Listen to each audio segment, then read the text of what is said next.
मेरे बच्चे सब्जियां खाने में बहुत तंग करते हैं, लेकिन जब मैं बच्चों को ये बहुत ही हेल्दी और बहुत ही मजेदार चाइनीज कबाब बना के देती हूँ तो बच्चे इतनी शौक से खाते हैं कि वो बार बार इसको बनवाने की फरमाइश करते हैं। तो चलिए इन मजेदार से चाइनीज कबाब की रेसिपी को देख लेते हैं। तो हेल्दी और बहुत ही मजेदार चाइनीज कबाब बनाने के लिए मैंने यहाँ पर चिकन की 6 बोटियां ले ली थी। बोटियों को हमने बॉईल कर लिया था। बॉईल करने के बाद मैं इन बोटियों को एक प्लेट में निकाल लेती हूँ और आप पतीली में देख सकते हैं 1 कप के करीब यखनी है। तो इन कबाबों में हम ये यखनी भी ऐड करेंगे। तो यखनी को हम ठंडा कर लेते हैं। यखनी को ठंडा करने के बाद इसके अंदर मैं 2 टेबल स्पून भर के कॉर्नफ्लोर ऐड कर देती हूँ।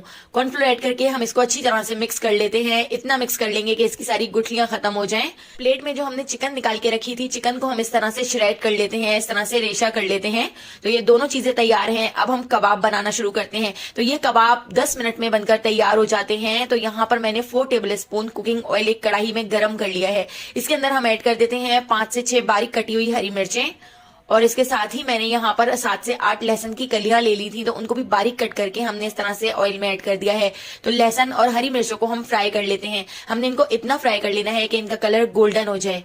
तो इस तरह से देखिए, जब इनका कलर गोल्डन सा हो जाएगा तो अब हम इसके अंदर 2 मीडियम साइज की गाजरें इस तरह से कद्दूकश करके ऐड कर देते हैं। तो गाजरों को मैंने ग्रेटर से ग्रेट कर लिया था। गाजरों को हम फुल फ्लेम पर 1 मिनट तक फ्राई कर लेते हैं। तो इन चाइनीज कबाब में हम ढेर सारी सब्जियां ऐड करेंगे, जिससे ये चाइनीज कबाब बहुत ही हेल्दी बनके तैयार होंगे। इसके साथ ही आप देख सकते हैं मैंने यहाँ पर ले ली है बंद गोभी। बंद गोभी को मैंने स्लाइसर से बिल्कुल बारीक इस तरह से कट कर लिया था। तो बंद गोभी भी हम इसके अंदर ऐड कर देते हैं और बंद गोभी को भी हम इसके अंदर अच्छी तरह से मिक्स कर लेते हैं। बस आपने सब्जियों की जो कटिंग है वो इस तरह से बिल्कुल बारीक करनी है और उसी में आपको थोड़ा टाइम लगेगा, वरना इस मिक्सचर को बनाने में बहुत ही कम टाइम लगता है। इसके साथ ही एक बड़े साइज की शिमला मिर्च को भी हमने इस तरह से छोटे छोटे से क्यूब्स में कट करके इसके अंदर ऐड कर दिया है।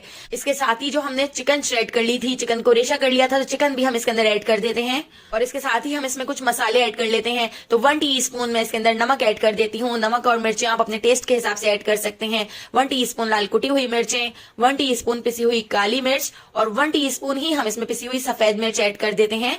यहाँ पर मैंने चिकन पाउडर ले लिया है, तो 2 टीस्पून मैं इसमें चिकन पाउडर ऐड कर रही हूँ। इससे बहुत ही मजेदार सा फ्लेवर हो जाता है। और इसके साथ ही अब हम इसके अंदर ऐड कर देते हैं 1 टीस्पून चाट मसाला। तो चाट मसाले को बिल्कुल स्किप मत कीजिएगा, बहुत ही मजेदार आपके कबाब बनकर तैयार होंगे। आपके घर में अगर कोई दावत हो तो ये चाइनीज कबाब एक बार जरूर बनाइएगा, मेहमानों को बहुत पसंद आएंगे। इसके साथ ही मैंने यहाँ पर 2 हरी प्याज ले ली थी, उनको भी बिल्कुल छोटा छोटा बिल्कुल बारीक कट करके हमने इसमें ऐड कर दिया है।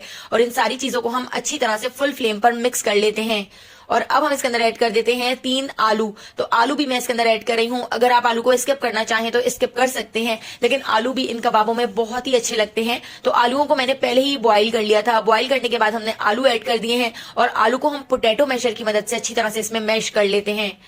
मैश करके अब आलूओं को हम इसके अंदर अच्छी तरह से मिक्स कर लेंगे। और इसके साथ ही जो हमने कॉर्नफ्लोर और यखनी का मिक्सचर बना के रखा था वो हम मिक्सचर इस तरह से हल्का सा मिक्स कर लेते हैं, क्योंकि कॉर्नफ्लोर फौरन नीचे बैठ जाता है। तो इसको थोड़ा सा मिक्स करके अब हम इसके अंदर ऐड कर देते हैं और इसको हम अच्छी तरह से मिक्स करते हुए पका लेते हैं। तो हमने इसको इतना पका लेना है कि कॉर्नफ्लोर का कच्चापन खत्म हो जाए। तो बस 2 मिनट तक मैंने इसको इस तरह से पका लिया है। बहुत ज्यादा नहीं पकाइएगा, वरना कॉर्नफ्लोर की वजह से ये मिक्सचर बहुत ज्यादा थिक हो जाता है और जब ये ठंडा होता है तो ठंडा होने के बाद और ज्यादा थिक हो जाएगा। तो बस इस तरह से हमने सॉफ्ट सा ये मिक्सचर रखना है। तो ये मिक्सचर थोड़ा सा ठंडा हो चुका है। ठंडा करने के बाद अब हम इसके अंदर ऐड कर देते हैं 4 टेबल स्पून ब्रेड क्रम्स। तो ब्रेड क्रम्स की वजह से अंदर से भी ये कबाब काफी क्रिस्पी बनकर तैयार होंगे। तो ब्रेड क्रम्स को भी हम इसके अंदर अच्छी तरह से मिक्स कर लेते हैं और ब्रेड क्रम्स से इसकी बाइंडिंग भी बहुत अच्छी तरह हो सकेगी। तो बस अब हम इसको पूरी तरह से ठंडा कर लेते हैं। इसको मैं ढककर 1 घंटे के लिए छोड़ देती हूँ। 1 घंटे बाद अब हम इसके कबाब बना लेते हैं। तो मैं यहाँ पर जिस तरह शामी कबाब बनाते हैं तो उस शेप के कबाब बना रही हूँ। आप ओवल शेप में कबाब बना सकते हैं। तो इस तरह से देखिए मैं सारे कबाब बनाकर एक प्लेट के अंदर रख लेती हूँ। तो यहाँ पर हमारे इस पूरे मिक्सचर से 18 या 19 के करीब कबाब बनकर तैयार हो गए थे। तो सारे कबाब बिल्कुल इसी तरह से हम बना के तैयार कर लेंगे। यहाँ पर मैं कुछ कबाब आपको फ्राई करके दिखाती हूँ। तो इन कबाबों को फ्राई करने के लिए सबसे पहले हम इसके ऊपर अंडे की कोटिंग कर लेते हैं।